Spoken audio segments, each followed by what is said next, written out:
À la une de l'actualité des médiateurs de la CEDEAO à nouveau en Côte d'Ivoire, une mission ministérielle de l'institution est arrivée dimanche pour rencontrer les différents acteurs politiques.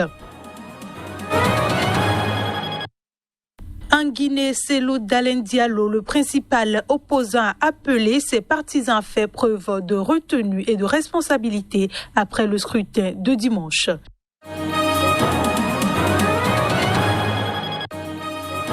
Et puis visite de la procureure de la Cour pénale internationale à Khartoum, le Soudan réitère sa volonté de coopérer avec la CPI sur les crimes au Darfour.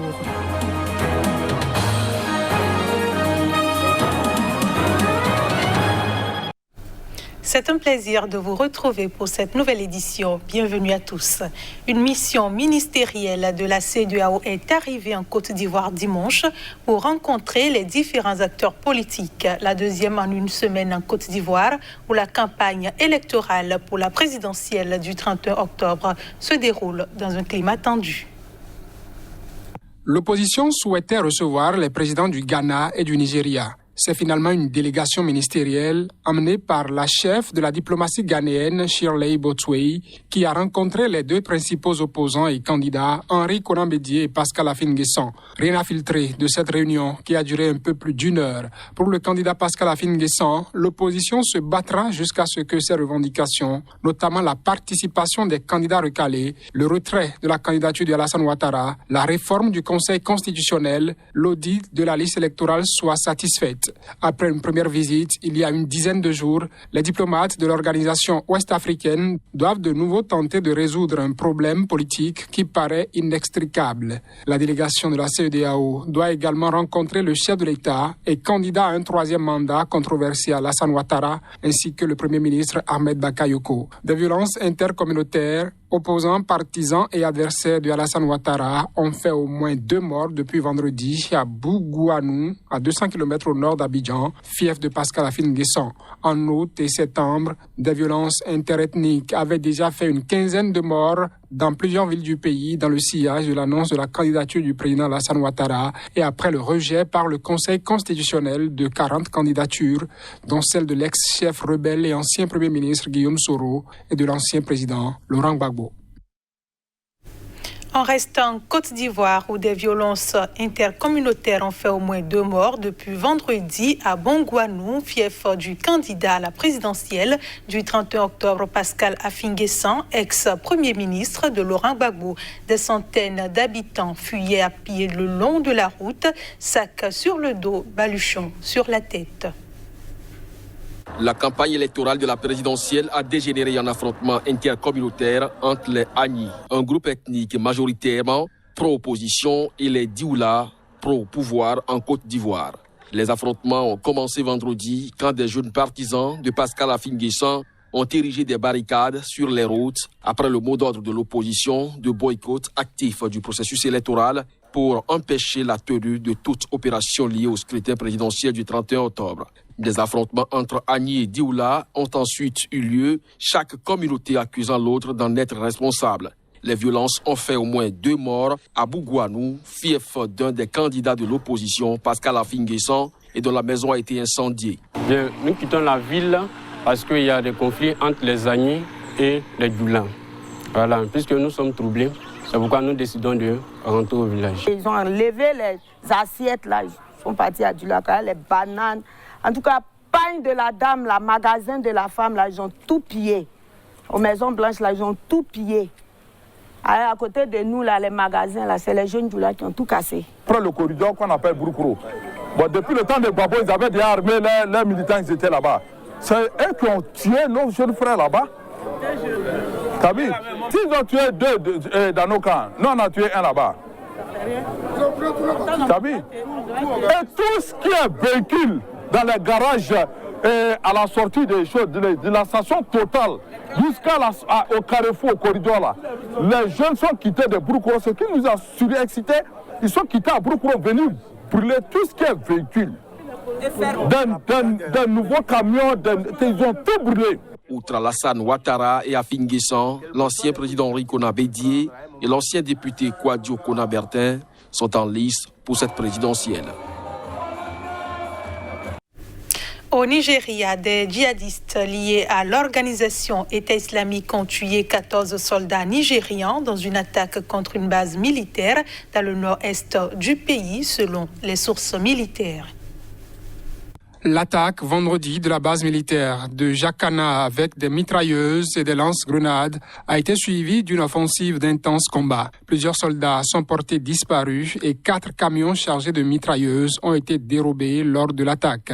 Jacana, à 25 km de Maïdougouri, la capitale de l'État de Borno, épicentre de l'insurrection djihadiste au Nigeria, se situe à l'intersection d'une route stratégique pour les combattants de l'ISWAP, reliant leur camp dans la forêt de Beni Sheikh et leur repère de Bouni Yadi dans la région de Yobe. Le village et la base militaire qui est installée ont été la cible de nombreuses attaques du groupe issues d'une scission de Boko Haram. L'armée nigériane a entamé lundi une vaste opération de ratissage dans une zone comprenant Jacana. L'insurrection islamiste s'est développée dans le nord-est du Nigeria à partir de 2009 avant de se propager dans les pays voisins au Cameroun, au Niger et au Tchad. Depuis cette date, plus de 36 000 personnes, principalement au Nigeria, ont été tuées et 3 millions ont dû fuir leur domicile, selon l'Organisation des Nations Unies. On parle élection en Guinée. Les populations sont allées voter ce dimanche pour choisir le prochain président dans le calme, mais aussi l'inquiétude de lendemains électoraux violents au moment de l'annonce des résultats, et ce, après des mois de contestation meurtrière contre un éventuel 3e mandat du sortant, Alpha Condé. Vraiment, la population a réitéré, ou plutôt exprimé, si vous voulez, sa confiance et sa détermination à provoquer l'alternance à ma faveur. Et la stratégie aujourd'hui qui est en train d'être élaborée, hélas, de l'autre côté, c'est comment tricher. Parce que M. Alpha Condé ne peut pas renoncer à son désir de s'octroyer une présidence à lui. Alors, à cet égard, je lance un appel à tous mes partisans pour faire preuve de retenue, de responsabilité, pour que ce scrutin se passe dans les meilleures conditions. Je n'ai aucun doute quant à l'issue du scrutin. Et c'est pourquoi je ne souhaite pas que des violences viennent perturber le scrutin et compromettre peut-être dans une certaine mesure ma victoire. Je n'ai pas d'inquiétude quant à l'issue du scrutin. J'ai d'énormes inquiétudes pour la paix et la cohésion, si M. Alpha Condé essaye de s'emparer par la ruse et par la violence du pouvoir. Parce qu'en ce moment, ce ne sera pas acceptable pour nos partisans et pour les patriotes guinéens qui auront voté pour l'alternance. Vous venez plutôt de suivre Cellou Dalein Diallo, le principal opposant guinéen qui a lancé un appel à tous ses partisans à faire preuve de retenue et de responsabilité. Et je le disais il y a un instant, les Guinéens ont voté ce dimanche dans le calme, mais avec l'inquiétude de l'après-élection. Les électeurs ont voté lors d'une élection présidentielle à haut risque, le candidat sortant Alpha Condé se présentant pour un 3e mandat controversé. Il a fait face à son ancien rival, le principal leader de l'opposition, Cellou Dalein Diallo, ainsi que 10 autres candidats.